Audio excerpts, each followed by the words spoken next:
Bueno, volvemos con esta segunda parte de la historia de Olga, de la pastora Olga, de mi amada esposa.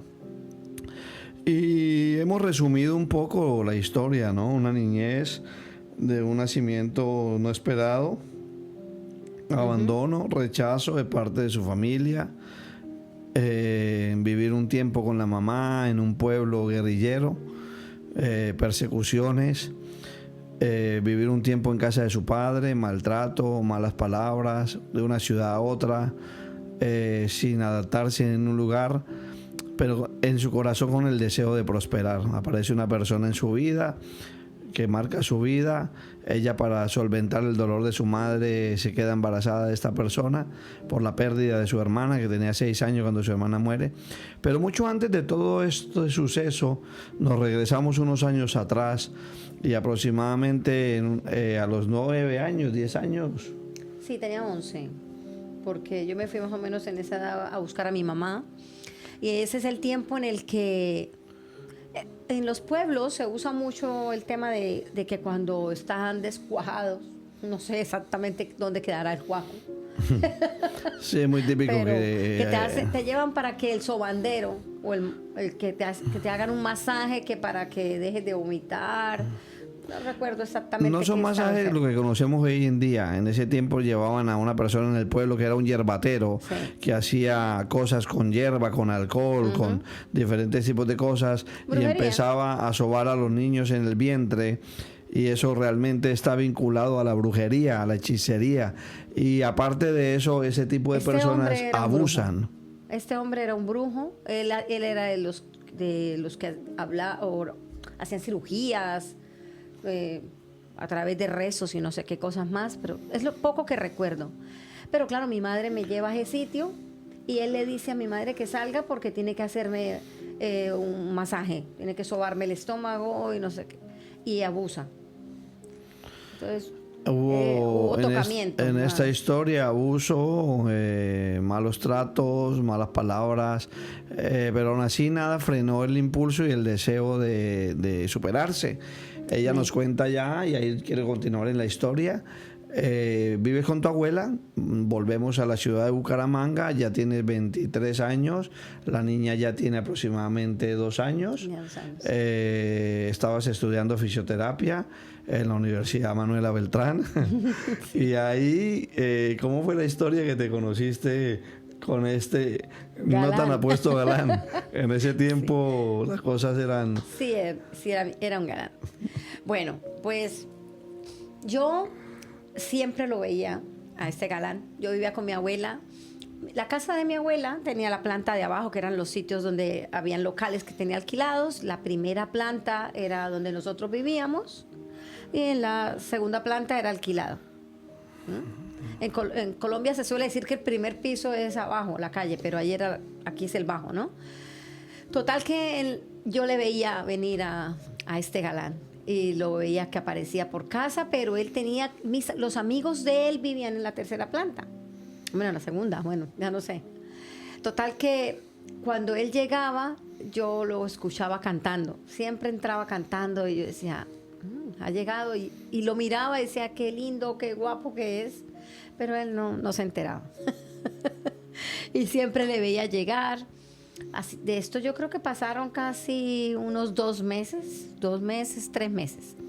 Diciembre 24, yo estaba pintando las escaleras y creo que fue la primera vez que medio nos vimos. Yo lo vi bien, él ni se fijó.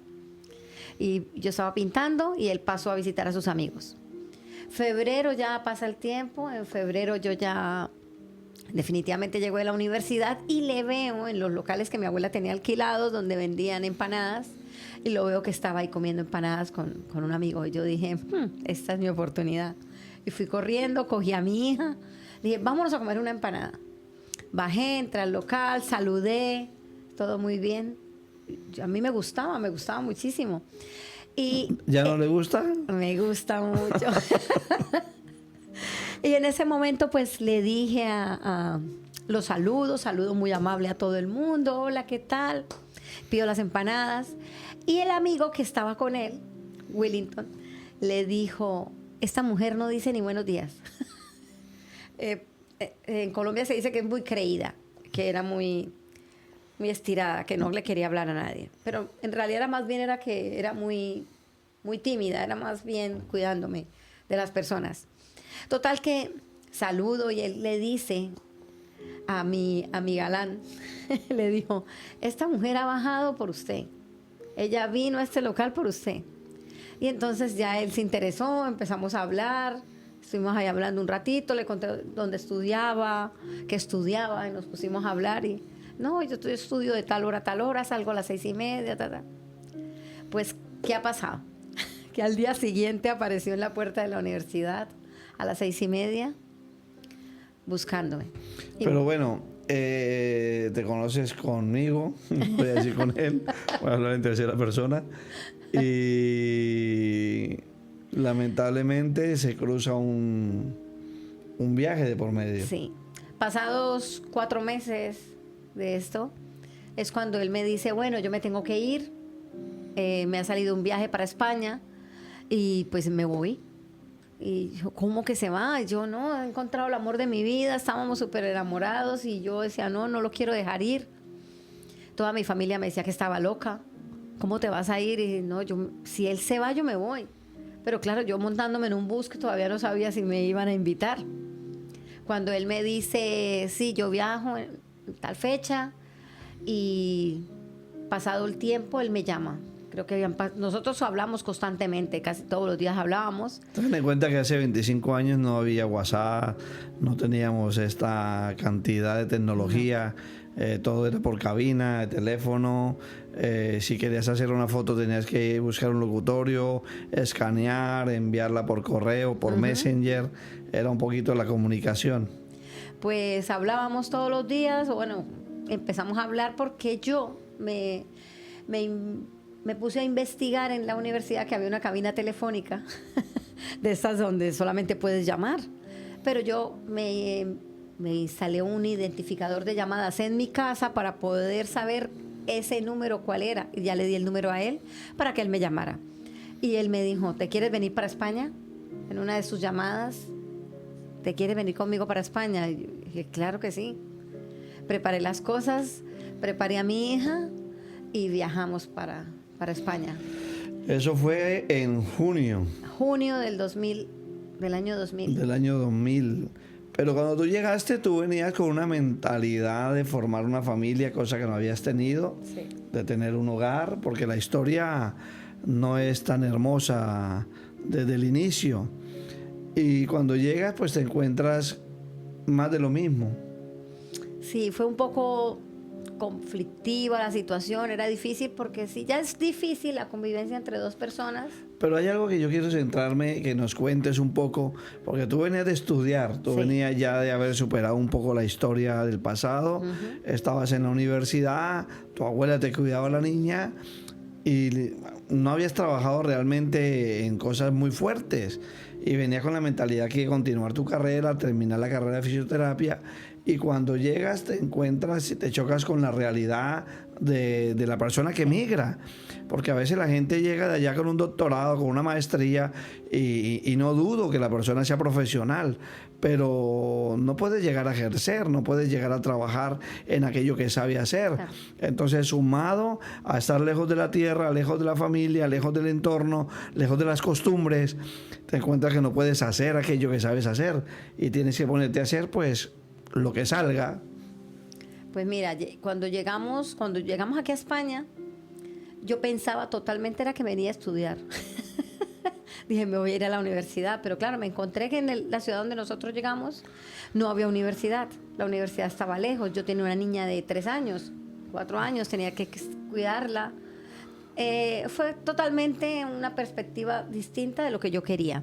Él estaba trabajando casi que 24/7, porque tenía que trabajar desde las 6 de la mañana o 7 de la mañana hasta las 2 de la mañana. Iba y dormía 3-4 horas y otra vez iba a trabajar. Entonces fue un tiempo muy duro porque yo tenía que verle en el trabajo. Me iba y me sentaba a acompañarle.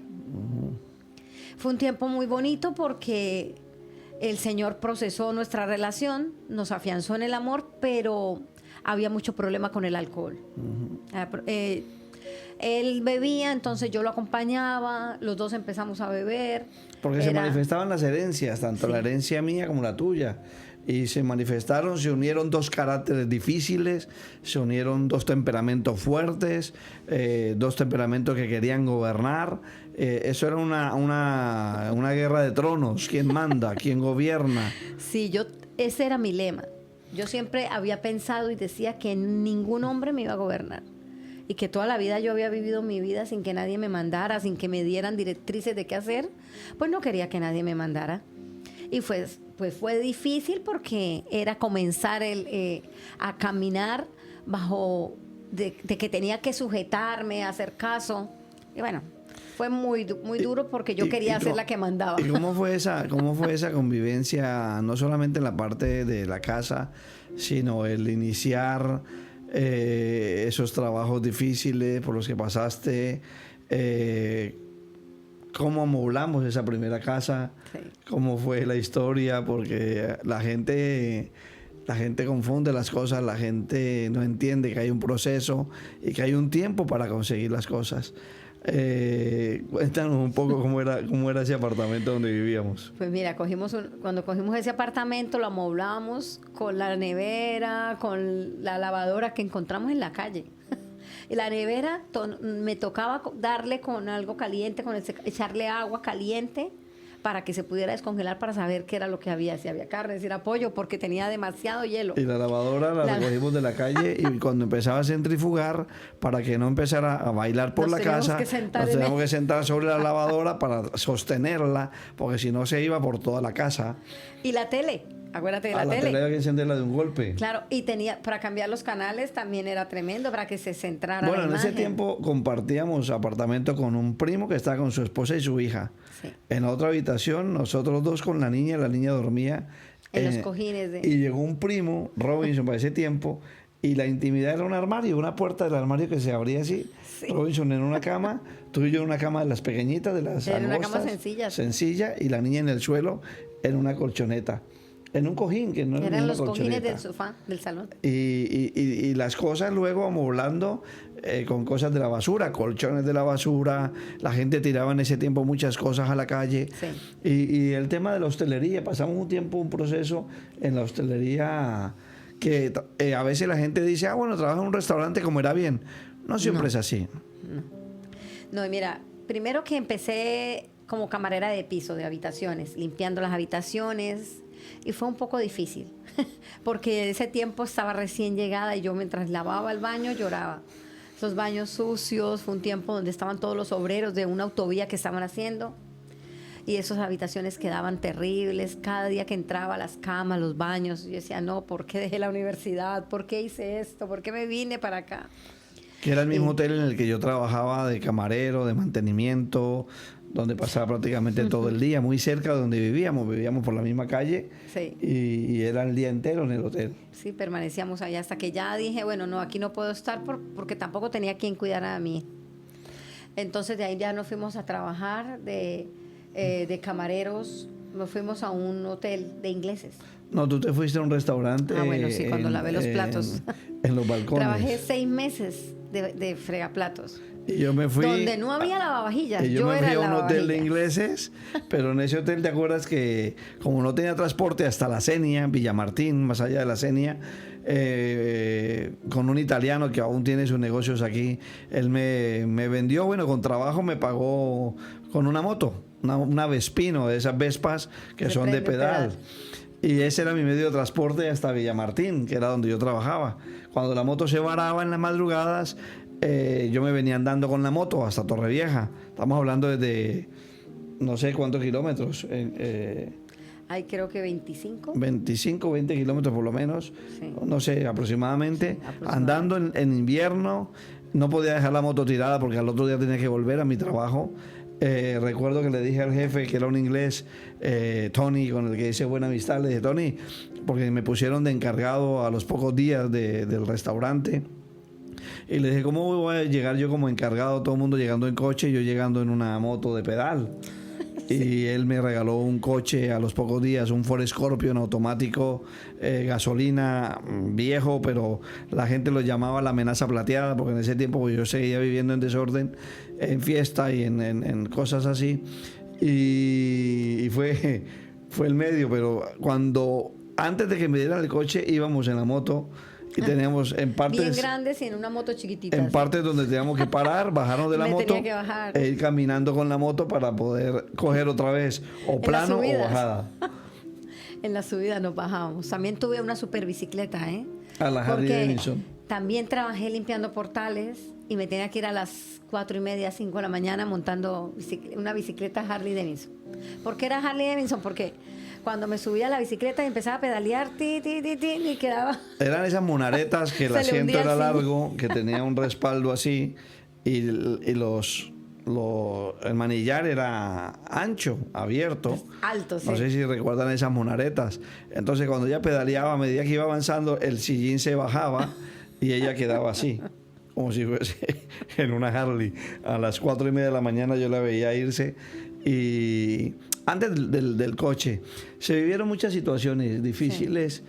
Compramos una propiedad, un apartamento. Sí, en el 2005 compramos nuestro primer apartamento.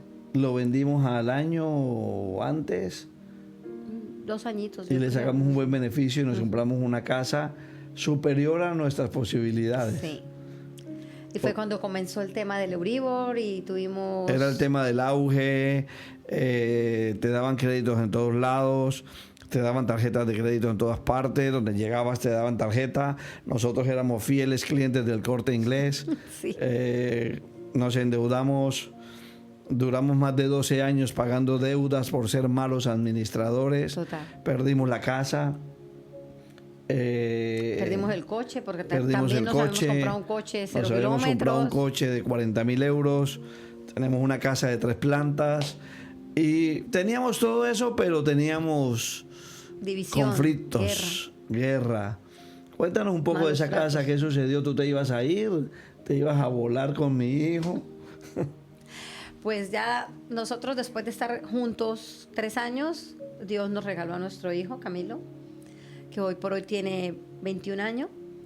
Y nosotros ya definitivamente habíamos pensado acabar con nuestra relación. Yo, por mi parte, tenía todo organizado con el tanatorio, con la empresa con la que yo trabajaba, que trabajé 16 años, casi 17, y ellos tenían todo preparado para un traslado a otra ciudad, para que ya se acabara la relación, porque no era insostenible, por parte y parte, porque había malas situaciones por ambos. Y en ese momento empieza nuestra hija a asistir, porque la invitan a una iglesia, porque ya definitivamente nosotros ya no queríamos estar juntos. Y pues mi hija la invitan y empiezo yo a ver dónde es que está yendo mi hija, a qué lugares que está asistiendo. ¿Qué edad tenía la niña en ese momento? Tenía 14 años. Cuando la invitan. Cuando ella la invitan. Pero ella, ¿por qué acepta ir a una iglesia cristiana evangélica? Porque ella quería evadirse de casa, ella no quería estar en los gritos, los regaños, los enojos. Y ella también, más que nada, quería salir. Ella quería libertad. Y veía que con esto de ir a la iglesia podía encontrar libertad. Pero no solo encontró libertad, ella se encontró con Cristo. Ella comenzó a hacer ayunos, ella comenzó a prepararse para que nosotros pudiésemos conocer de Cristo. Entonces ella empezó a invitarme: mamá, ven, acompáñame, vamos que van a hacer un evento. Ven, acompáñame, mamá, ven, vamos a la iglesia. Entonces yo, queriendo saber dónde era que estaba, ese lugar donde tanto le gustaba estar, empecé a acompañarla. Y en ese momento creo que pasaron 3 meses hasta que un día, en medio de la alabanza, porque en parte yo ya había empezado a dar como una nueva oportunidad, de decir, bueno, no vamos a tomar decisiones aún de irme sin que mi esposo lo supiera, sin que tú lo supieras. Y en ese momento es como que era empezar de cero. Dije, bueno, vamos a ver qué va a pasar con todo esto. Vamos a ponerlo todo en manos de Dios. Y voy a empezar a ver.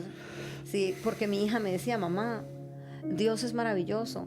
He encontrado que a través del ayuno yo puedo cambiar y tú también puedes cambiar y hay cosas que se pueden mejorar en casa. Bueno, me parecía algo surrealista, por decirlo así. Hasta que un día en medio de la alabanza y la adoración, es como si mis oídos se hubiesen abierto y pude escuchar la adoración verdaderamente. Pude escuchar cómo había como un coro de ángeles. Ese día empecé a llorar, no paraba de llorar. Fue un momento precioso en el encuentro con el Espíritu Santo, donde empecé a entender que yo había nacido para adorarle y que quería estar adorándole, que era maravilloso.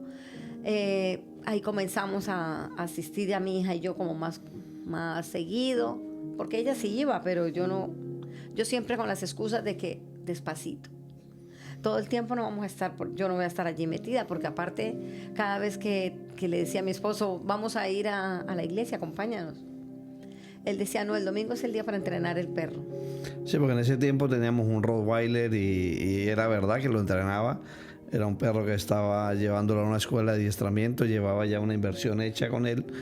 Pero sí que es verdad que había algo porque al comienzo tú dijiste que te parecía extraño, pero ¿cómo aún creyendo en Dios no creías en el mover de Dios, de que Dios podía hacer algo? Porque conocías de Dios. Claro. Habías estado, tengo entendido que siendo niña cantando en algún coro en la iglesia católica, en la iglesia tradicional, pero aún así no habías experimentado una cercanía con Dios. Y esta iglesia fue un puente, ¿no? Fue un lugar que nos bendijo en el tiempo que estuvimos allí. Fue un lugar de bendición. Literalmente fue eso. Fue un lugar de bendición, fue un lugar de encuentro, fue un lugar donde verdaderamente pude comenzar a tener una relación con el Señor. ¿Y ahí recibiste el llamado o qué pasó? Porque más adelante, unos meses después, febrero 20, aparezco yo en escena en ese lugar también, un domingo, no me puedo olvidar porque cumplo años el 21 y el día 20 voy allí. Sí. Una niña de la iglesia, una niña que asistía a la iglesia, le empezó a decirle a mi esposo, vente que te vamos a invitar a comer empanadas. Vanessa, me olvido de ella. Y le dijo, ven que hay empanadas muy ricas, porque la niña hacía empanadas. Dijo, vendemos empanadas muy ricas, ven, que te llevamos. Y él dijo, bueno, si es a comer, sí voy. Y bueno, no sabía que en ese momento iba a tener un encuentro con el Señor, porque ese mismo día tuve un encuentro. Fue un tiempo de testimonios. Un domingo donde había muchos testimonios y tocaron su corazón. Y en ese momento empezamos a caminar en esa unidad, porque el llamado fue de decir, ahora estoy con él, ahora vamos juntos, aunque no fue fácil. Fueron unos 3 o 4 meses muy difíciles, fue un proceso muy duro de cada vez de llegar de la iglesia, llegar y decir, por allá no vuelvo, no quiero volver a esa iglesia, allá están todos locos, que incluso sin creer cuando yo empecé a asistir, estaba ese concepto erróneo de que la iglesia evangélica están todos locos, jamás voy a ser una evangélica, ese era uno de mis pensamientos. Pero sin darnos cuenta estábamos envueltos en las actividades, bueno, anteriormente en prejuicios, pero luego nos vimos envueltos en las actividades, en diferentes actividades, y luego sucedieron cosas que fueron como dándonos a entender que teníamos que salir, que había pasado el tiempo y teníamos que salir, pero nunca con la intención de ir a abrir una iglesia, porque esto fue algo que nos sorprendió, algo que nos pilló de camino, porque en realidad no era el propósito o el plan nuestro, pero el plan de Dios era diferente. Nosotros en ningún momento planeamos, orquestamos, pensamos en un lugar, surgieron situaciones que nos hicieron tomar esa decisión. Y no fue una decisión fácil, fue una decisión orada, fue una decisión de 3 años de ayuno. Nunca hemos expuesto esto en las redes. Fue una decisión que teníamos que tomar y que era necesaria tomarla. Y la tomamos nosotros dos. En realidad la tomé yo, ella me apoyaba. Y salimos con la intención de quedarnos en casa, esperar que Dios nos hablara. Para ese entonces Dios nos había regalado ya el poder ganarnos a mucha gente de la familia, mis hermanas, mis cuñados, mis sobrinos para ese entonces, mi familia, el núcleo familiar, lo que conforma la familia central, mi madre, eran los que estaban conmigo. El momento que tomamos la decisión de salir, ellos sin decirles nada, ya que llevaban ellos muchos años queriendo salir y nosotros frenando para que no lo hicieran, sin decirles nada, ellos se vienen con nosotros a casa, porque estábamos en casa. No había un plan de cómo nace eso, la idea. Y el momento, es que fue algo tan sorprendente, algo tan de Dios. Sí, porque es que en realidad dijimos, vamos y nos vamos a buscar otra iglesia, calladitos, donde nadie nos vea. Nos ponemos gorra, gafas, es que no vamos ni a volver a servir. Fue una de nuestras palabras cuando nos fuimos. No queremos servir, no queremos que sepan nadie de que existimos. Vamos a ir de incógnitos, de oyentes. Pero lo que tú decías, el plan de Dios era otro.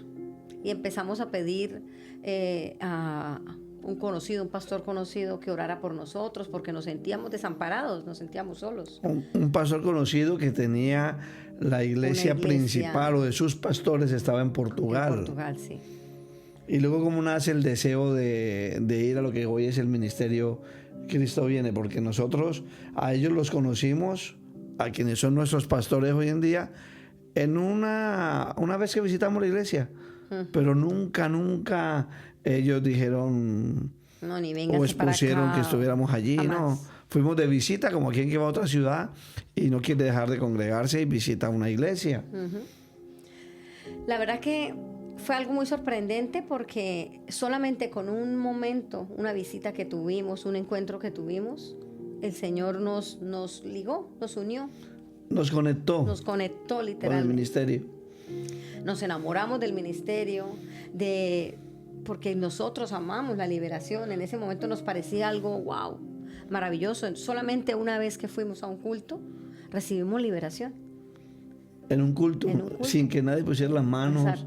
Pero había una atmósfera, una presencia, había algo que te atraía, que te decía. Es más, yo llegué emocionado a decirle a mis hermanas, wow, algún día cuando suban a Madrid tienen que ir a este lugar, es impresionante. Y fue más bien hambre, y el hambre provocó que el Señor nos llevara a ese lugar donde estamos desde hace 10 años conectados, donde recibimos el llamado o la impartición, porque el llamado ya nos lo había hecho el Señor, ya nos había hablado, ya nos había, por mucha gente que había venido, que había visitado el lugar, la iglesia, pero ahí recibimos como la impartición, fuimos enviados como hijos. Como hijos. Y ellos nos dieron fueron como ese bálsamo en ese momento de dolor. Sí, la verdad fue sentir que entrábamos en la familia de la fe, que no estábamos solos. Fue ese abrazo de papá, de tranquilos, los vamos a instruir, los vamos a apoyar, vamos a avanzar. Porque antes de eso sabíamos lo que era estar en una iglesia, sí, claro, ser miembro de una iglesia, compartir una actividad de una iglesia, enseñar, estar siendo parte del servicio, etcétera, en diferentes departamentos, diferentes áreas, pero no habíamos sentido como ese abrazo, esa paternidad, ese vínculo directo, genuino, y desde ese día hasta el día de hoy somos hijos del ministerio Cristo Viene. Eso sanó, eso restauró, eso sacó cosas que aún durante bastante tiempo en el Evangelio seguían estando ahí, porque nunca las habíamos hablado, no se había ministrado el alma para arrancar el dolor, la tristeza, la falta de perdón, las raíces de amargura que estaban ahí. Entonces en ese momento entendimos que lo que dice la palabra, que la liberación es el pan de los hijos. Entendimos que sin eso no podíamos avanzar, y que Dios nos estaba llevando a un lugar para que creciésemos, un lugar nuevo, pero no con el fin de abrir una iglesia. Volvemos a lo mismo. Nos dijeron, bueno, hagan ustedes la reunión en casa, nosotros vamos a seguir orando por ustedes son hijos, comiencen ustedes con la familia, los que tienen. Y cuéntenle un poquito cómo empezamos esa reunión en casa, ese compartir, con hambre y sed solamente de la palabra, porque la familia se acercó y decían, ¿y ahora dónde va? ¿Qué vamos a hacer? Y nosotros, ¿qué vamos a hacer? Ustedes vuelvan a la iglesia. Y nos dicen, no, donde ustedes vayan, nosotros vamos, ¿qué vamos a hacer? Había llamado, porque ellos nos seguían. Sabían que nosotros que teníamos hambre y amábamos Pero a a Dios. ellos nunca se les llamó aún siendo Jamás. familia, nunca se les invitó Nunca. aún siendo familia. Nunca. Yo he aprendido algo de mi pastor Florentino y es que él dice, la semilla que da fruto es la semilla sembrada. La semilla que se roba nunca va a producir fruto. Si tienes un llamado, no estés desesperado por coger la semilla de otro. La semilla que otro ha trabajado dará fruto. Y estas semillas eran semillas que nosotros habíamos trabajado, Sí, porque era mi mamá, mis hermanas, Los mis sobrinos, sobrinos, primos, gente de mi familia sanguínea, gente directa, familiares míos. Y nunca, aun siendo semillas sembradas por nosotros, nunca les llamamos. No. Y ellos solos empezaron a acudir y de un momento a otro empezó a acudir gente inconversa, gente que no conocía. Sí, comenzamos a reunirnos, pues un martes en la casa, vamos a orar en la casa. Casualmente escogimos martes y jueves, que son los días que el Centro Apostólico tiene las reuniones Sí. en Madrid. Exacto. Y empezamos a reunirnos. Vamos a hacer, ¿qué hacemos? Los domingos hacíamos el culto con un video de Miami, Del apóstol que era del apóstol Maldonado. Maldonado. Y colocábamos y éramos ministrados a través de solamente los videos. Eran videos de grabación de las prédicas y cómo el Señor nos ministraba de tal manera que terminábamos en el suelo llorando bajo la presencia del Señor. Era precioso. Y luego ya, yo siempre hago una broma porque era un edificio, un apartamento, una segunda planta, y yo siempre digo que el baterista vivía abajo, porque cada vez que estábamos en el piso de mi hermana adorando, cantando, el señor de abajo, que espero que ya nos haya perdonado, golpeaba con la escoba el techo hacia arriba para que dejáramos de hacer ruido. Entonces yo siempre decía, el de la batería vive abajo. Él era el que nos acompañaba con el bombo. Sí, es que era muy curioso. Los domingos, toda la gente veíamos que iban llegando, todos con su silla, porque no había suficiente silla. Estábamos en una casa, la Claro. gente llegaba con sus sillas. Porque más o menos empezamos a reunirnos unos 25 o 28 personas. Sí, un poquito Sí. más, pero no A sabemos los que el número empezaron exacto. a llegar, sí, porque llegó la otra tía que iba a otra iglesia, empezó a buscarnos, empezó a querer estar con nosotros, Sí, porque tenía que situaciones. iba a una denominación Sí. que no era sana doctrina. Exacto. Pero bueno, nosotros vamos y empezamos a buscar un local.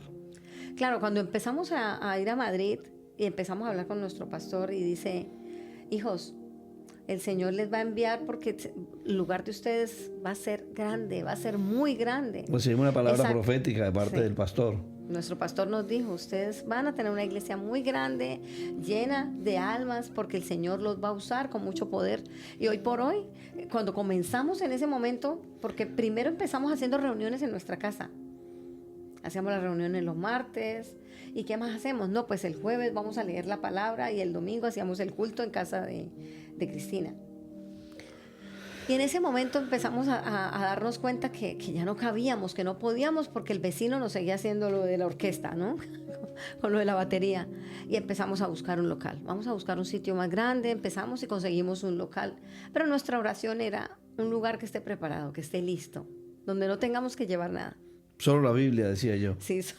Y tenía hasta el atril. Tenía atril, micrófono, tenía altar, mesa de sonido, tenía proyector, tenía escritorios, sillas. Todo. Tenía 120 sillas. Que llegamos a tenerlo completamente lleno, Sí. incluso abrir las puertas que daban al salón de afuera, que era la zona de cafetería, Y hacerse personas y afuera. hacerse personas afuera. Fue un tiempo muy lindo. Fíjate, y estuvimos 5 años en ese lugar. 5 años hasta el tiempo del COVID. Hasta el tiempo del COVID. En pleno COVID nosotros sabíamos que teníamos que ensancharnos. En pleno COVID compramos sillas. Compramos 300 sillas de cine y las teníamos guardadas en un local. En un garaje, sí, un en un garaje. local. De ahí ya fue cuando dijimos, no, definitivamente nos tenemos que ir. Después de 5 años de estar bien, de estar cómodos, tranquilos, los vecinos se empezaron a incomodar. Los vecinos empezaron a decir que hacíamos ruido, que le molestaba, que si querían dormir y que nosotros, pero si siempre hemos estado 5 años. Y mira aquí. cómo Dios ha estado en el asunto, que luego oramos y aparece una persona, empresario, a la oficina donde trabajaba mi hermana. Y ese empresario, mi hermana le comenta toda la situación y este hombre le dice, busquen un local, yo lo compro y se lo alquilo. O sea, ¿hasta dónde Dios pudo usar a una persona inconversa para que fuese canal y puente para bendecirnos. Sí. Luego nos alquiló este local al precio que nosotros le pusimos, dándonos los meses que nosotros le pusimos de carencia para poderlo arreglar, sí. Sembrándonos las luces de ese lugar. Sí. Y luego necesitábamos para las oficinas todos los muebles de la oficina, y como el dueño del otro local nos regaló absolutamente todo lo que teníamos en el local anterior: sillas, mesas, escritorios, todo, absolutamente todo. Recibimos doble bendición, de verdad, fue impresionante.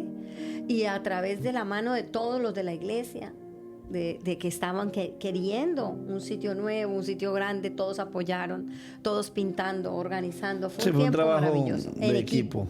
Totalmente en equipo. Y hoy día en la iglesia hay aproximadamente unas casi 300 personas. Sí, yo creo. Unas 300 o 320. Nuevas almas. Pero ha sido un tiempo maravilloso porque cada sábado se está saliendo a evangelizar. Eso es algo que nosotros comenzamos, porque nosotros salíamos a evangelizar. Nosotros hacíamos las escuelitas, hacíamos las casas de los niños, hacíamos las reuniones de los jóvenes, dábamos las enseñanzas, hacíamos la limpieza del local, hacíamos todo.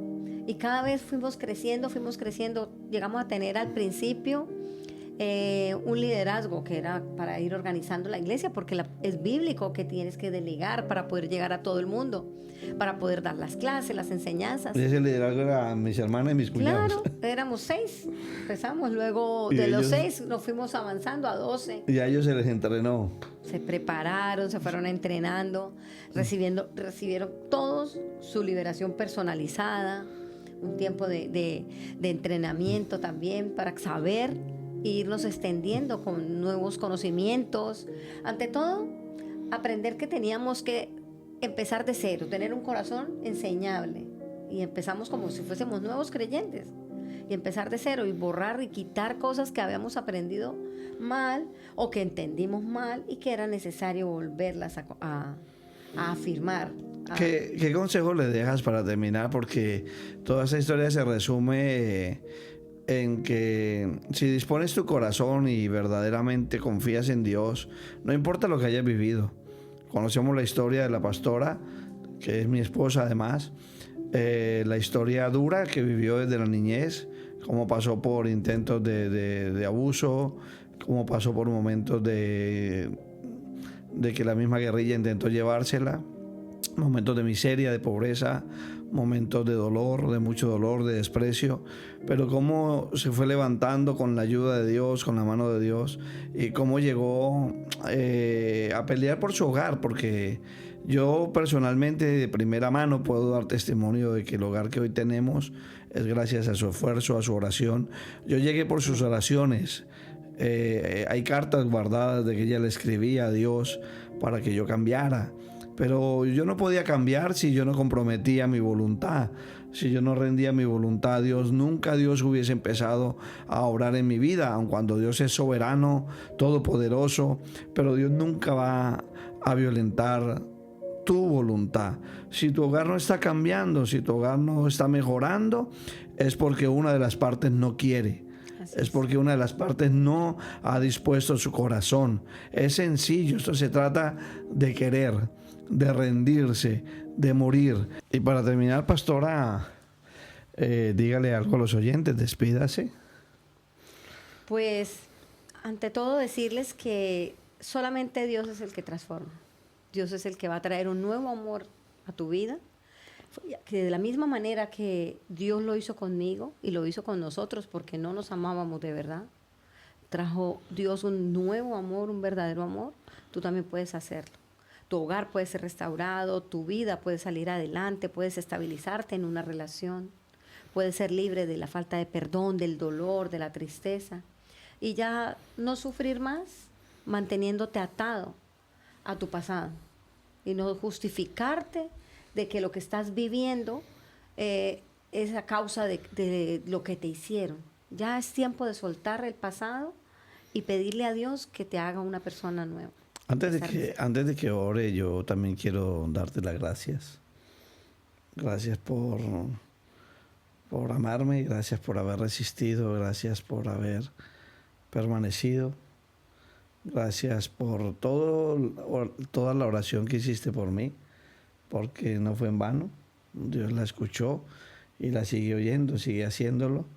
Es importante que usted ore por su familia, por sus hijos, por sus esposos, esposas, porque la oración es contestada por Dios. Y quiero que cerremos orando. Quiero que cerremos orando este tiempo. Por favor, cierren oración. Padre, te doy gracias, Rey Eterno. Gracias por este tiempo. Gracias, Señor, por la oportunidad que nos das a través de las redes sociales, Señor, de hablar de ti, de compartir el testimonio, Señor, de que todos podemos ver un proceso, podemos saber el final de lo que tú estás haciendo, pero no saben la historia, Señor. Pero hoy te pido que en el nombre de Jesús, cada persona que pueda escuchar este testimonio pueda saber que tú estás ahí, que tú eres el camino, tú eres la verdad, tú eres la vida, eres el que trae esperanza, trae gozo, trae restauración. Amén. Te pido, Señor, que hagas algo nuevo. Y si una persona se arrepiente, si una sola persona a través de este testimonio puede entender que tú estás ahí, que tú le estás levantando, que estás tocando a su puerta, llamándole para que busque de Dios, que ese sea el tiempo que lo haga, Señor, que tú pongas en ellos el querer como el hacer, Jesús, para tener un encuentro contigo, Señor. Te doy gracias por los medios, Señor, gracias porque nos estás usando, Señor, para que otros puedan recibir tu paz, tu gozo y tu restauración, Señor. Solo en ti encontramos lo que necesitamos. Amén. Ese vacío que muchas personas tienen, ese dolor, esa carencia sale verdaderamente es transformado en gozo. Yo quiero bendecirles, dándole gracias al Señor, bendiciendo sus vidas a cada oyente, creyendo, Señor, que el bien y la misericordia estarán en sus vidas, en el nombre de Jesús. Amén. De Nazaret. Padre, yo también quiero darte gracias en el nombre de Jesús, por habernos encontrado cuando estábamos perdidos en el mundo, habernos limpiado cuando estábamos en el fango, en el lodo cenagoso, cuando estábamos con vestiduras de muerte, haber cambiado esa muerte a vida, porque tú nos diste la vida, Señor. Estábamos muertos en delitos y pecados, y tú, Señor, nos encontraste, nos hallaste. Gracias porque tú, Señor, estábamos ciegos y nos diste vista nuevamente. Hoy podemos ver gracias a la luz del Evangelio que alumbra nuestras vidas. De la misma manera te invito a que le busques ahora, que puede ser hallado, que busques una sana doctrina, una iglesia que crea en el Padre, en el Hijo y en el Espíritu Santo, y ante todo en el mover del Espíritu de Dios en este tiempo. Una iglesia donde el poder se manifieste. Amén. Para que tu vida sea transformada por medio del poder del Espíritu de Dios. Deja tu comentario, comparte este link con alguien. Alguien necesita saber que aun a pesar de una historia triste, dolorosa, marcada por muchas cosas, si te determinas, si crees y confías en Dios, Dios lo va a hacer también contigo. Dios te bendiga. Dios les bendiga.